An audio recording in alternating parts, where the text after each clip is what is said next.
Quilting is such a versatile hobby, and there are so many different quilt type styles and quilt types to choose from. When you're trying to figure out what type of quilt you would like to create, you should first have a good idea of the different types of quilts and what skills are required for that quilt. I have created 9 different types of quilts to pursue and decide which one would be best for you to try. Hello and welcome. I am Jackie with Jackie Russell Creates, where we talk about everything quilting. I give tips, tricks, techniques so you can conquer that next quilting project. And if you're a beginner and you want to know some of the 9 quilt styles that you should try, hit that subscribe button and that notification bell so you know the next time I upload a video. The first one is a patchwork quilt. Patchwork quilts are the most common type of quilt. If you ask me what is the easiest quilt to make, this method is the answer I'd give.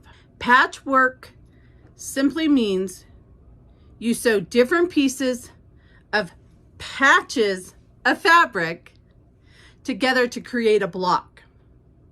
These pieces can be simple squares, triangles, hexagons, or other geometric shapes. You can even use pieces that have curves. There are countless patterns available using the patchwork method. You can create all kinds of shapes, motifs, and even letters. Beginners and seasonal pros both love patchwork quilting because the end result is beautiful and a timeless piece. The next is a charm quilt. Charm quilts use the patchwork method. However, you make a charm quilt with a different color or pattern for every piece. The style may seem a bit busy at first, or for some, which is understandable, but I love the look of these quilts. This quilt is an excellent option for a children's playroom, bedroom, or for throw pillows in the living room with lots of fun pops of color. If you're shopping for fabric and you see a charm pack for sale, these types of quilts is most likely where the term was created from. Charm packs have a bunch of different fabrics in them and usually are 5-inch squares, perfect for the charm quilt. A crazy quilt.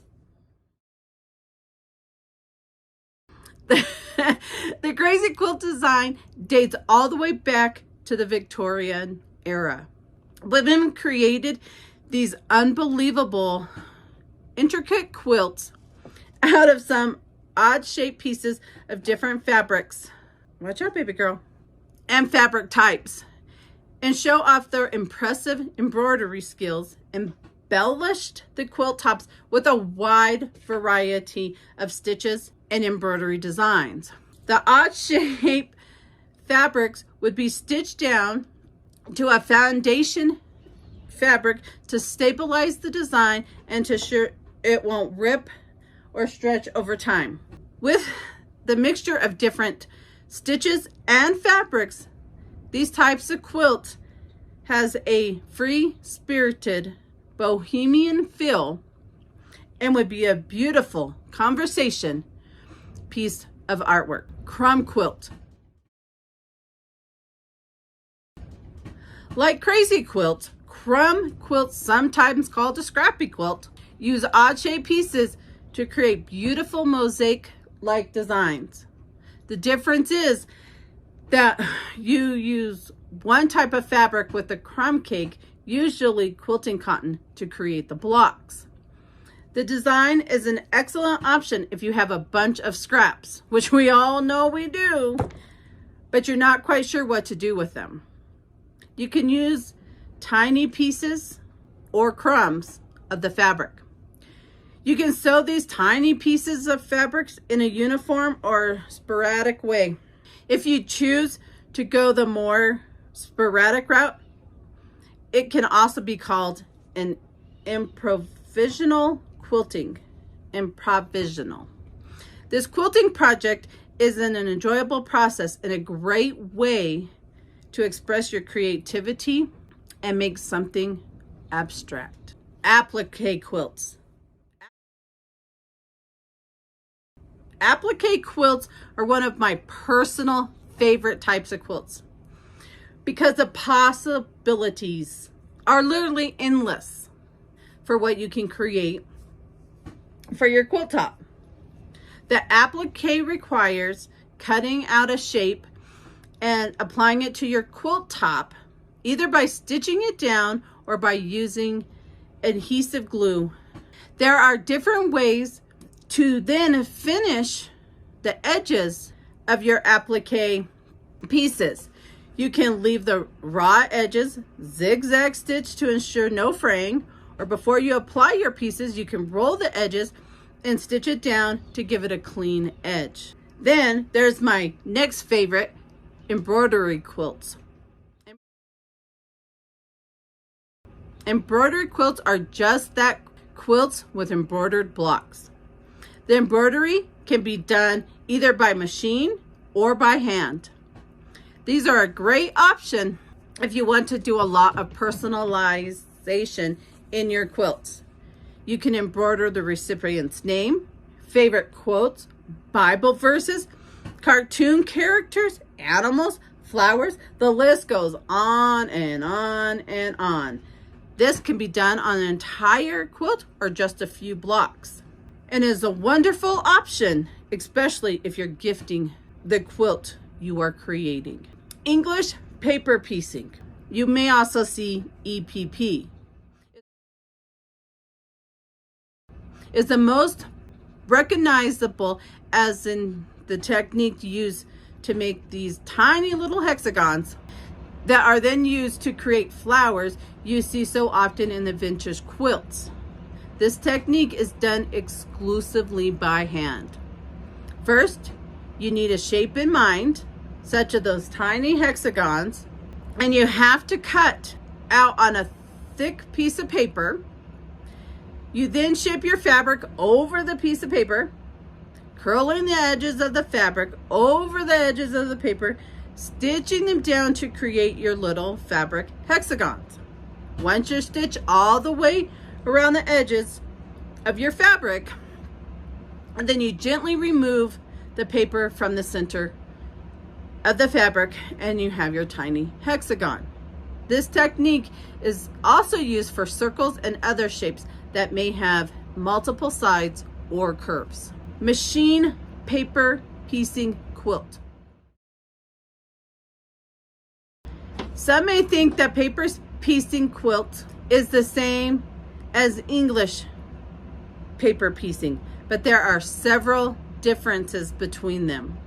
The most crucial difference is that unlike English paper piecing, machine paper piecing is done by machine.